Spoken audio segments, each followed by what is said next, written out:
जो बयान कोट कर रहे थे संगीत रागी जी, अब इन बयानों पर आज की शिवसेना का स्टैंड जरा बता दीजिए। मैं दंगे पर दुख नहीं जताता, ये बयान बाला साहब ठाकरे का है।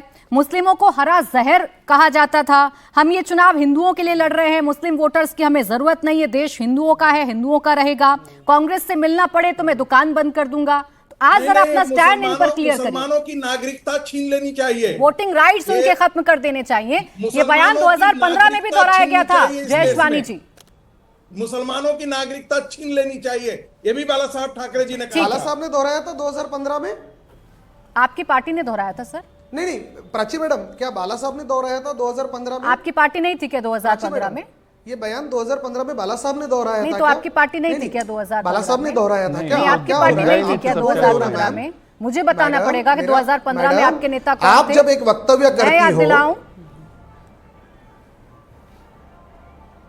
बोलिए। हो गया आपका? आपका हो जाए सर तो फिर बताइएगा मुझे, मैं सवाल आपसे पूछूंगी। 2015 में क्या होता है ना, यहां पर डिले होता है मैम सुनने में। तो जब मैं बात कर रहा हूं वो ओवरलैपिंग हो रहा है। कम से कम ये समझ लीजिए कि यहां पर 4 सेकंड का डिले है, तो मुझे आपकी आवाज देर से सुनाई देती है, मेरी आपको पहले आ जाती है। कितना डिले होता है, क्या ओवरलैप होता है, मैं जानती हूँ। Exactly. ये मत मुझे ना समझाइए, ये जिस पर बात करना है वो बात करिए। बाला साहब ठाकरे के बयानों पर आज का स्टैंड बताइए अपना। इतना ही बोल दे कि बाला साहब ठाकरे गलत थे।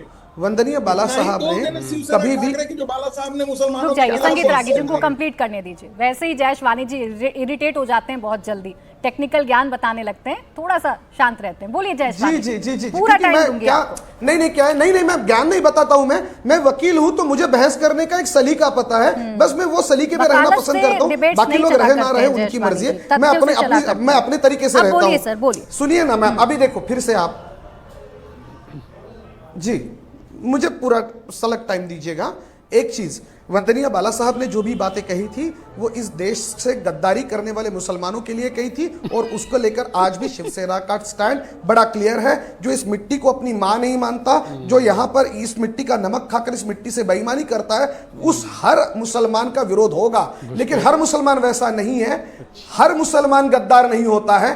क्या भारतीय जनता पार्टी का यह कहना है कि हर मुसलमान गद्दार है? क्या भारतीय जनता पार्टी का यह कहना है कि देश का हर मुसलमान देशद्रोही है? नंबर 1। नंबर 2, जिस कसाब को बिरयानी खिलाने की बात की थी ना, उसी कसाब के उसी बिरयानी का बयान देने वाले वकील उज्जवल निकम को भारतीय जनता पार्टी ने मुंबई से अपना सांसद का उम्मीदवार बनाया था। और वो आज भारतीय जनता पार्टी के प्रवक्ता है। क्या भारतीय जनता पार्टी इस बात से नकार सकती है? नंबर 2।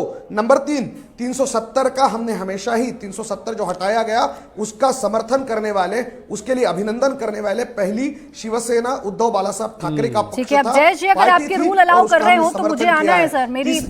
मेरा एक काउंटर क्वेश्चन है आपसे, अगर आपके रूल्स अलाउ कर रहे हो, क्योंकि आप तो बिल्कुल अपने रूल से डिबेट को चलाना चाहते हैं। एक लास्ट जवाब इसलिए आपसे पूछ के आपसे परमिशन लेकर मैं आपसे काउंटर क्वेश्चन करना चाह रही हूँ। मुझे सिर्फ एक बयान ऐसा बताइए बाला साहब ठाकरे का जिन्होंने मेंशन किया हो गद्दार और मुसलमान, कुछ ऐसा कुछ संबंध बताया हो। एक कोई बयान बता दीजिएगा सर। बाला साहब के 10 ऐसे बयान हैं, एक बता 10 ऐसे दीजिए। बयान हैं जब बाला साहब ने कहा था कि हम इस देश से बेईमानी करने वाले 10 बयान हैं। आप मुझे अगर इस बात पर बात करनी है तो मैं YouTube पर निकाल के लाता, अगली शो में आपको जरूर दिखाऊंगा। ये मेरा 17-18 के बाद ही करना। एक बस पालघर की बात कहता हूं, पालघर के जिस साधुओं की बात कर रहे हैं ना मैम, उनकी चार्जशीट अभी दाखिल हुई है। उस चार्जशीट में सारे पदाधिकारी है जिन्होंने साधुओं को मारा था। साधुओं को मारने वाले भारतीय जनता पार्टी के पदाधिकारी थे। खुद लिखा गया था संजय राउत की तरफ से वो बयान, जिस पर आप कह रहे हैं कि 2015 में क्या बाला साहब ठाकरे थे। ये बाकायदा 2015 में बात दोहराई गई थी। तो कम से कम बहस करने आते हैं, वकील हैं, दलील रखते हैं, तो अपना मुखपत्र तो पढ़ के आया करें, सामना तो पढ़ के आया करें सर। 2015 की शिवसेना और आज की शिवसेना में कितना बदलाव आया ये तो बताया करें। मैं फौरन आऊंगी बस अरविंद तिवारी जी से रिएक्शन ले लेती हूं। अरविंद तिवारी जी, जो आदमी 2012 में जिसका देहांत हुआ हो, अरविंद तिवारी जी जो बहस छिड़ी है, बात नहीं कर सकता। मुझे इस बात पे काउंटर करना दीजिए। ये लगातार वरना इसी पे टिके रहेंगे। 10 सेकंड मात्र 10 सेकंड। ये बार बार कह रहे 2012, बिल्कुल सही है, पूजनीय बाला साहब ठाकरे जी का देहांत 2012 में हुआ। आपने 2015 का बयान कोट किया जो शिवसेना का था, परंतु 2010 का एक बयान है। बस एक चीज करेक्ट कर दे, तो मैंने कोट नहीं किया, मैंने कहा उसको दोहराया गया। 2015। आपकी बात बिल्कुल सही है, आपने कोई उनको कोट नहीं किया, आपने बोला ये बयान दोहराया गया, ये विचार उन्हीं के थे। मैं महाराष्ट्र से आता हूं, मुझे भी पता है। पर 2010 का एक बयान है ठाकरे जी का, बाला साहब ठाकरे का, कास्ट सेंसस नहीं होना चाहिए। अब बता दो वकील साहब, या ये भी 18 तारीख को बताएंगे।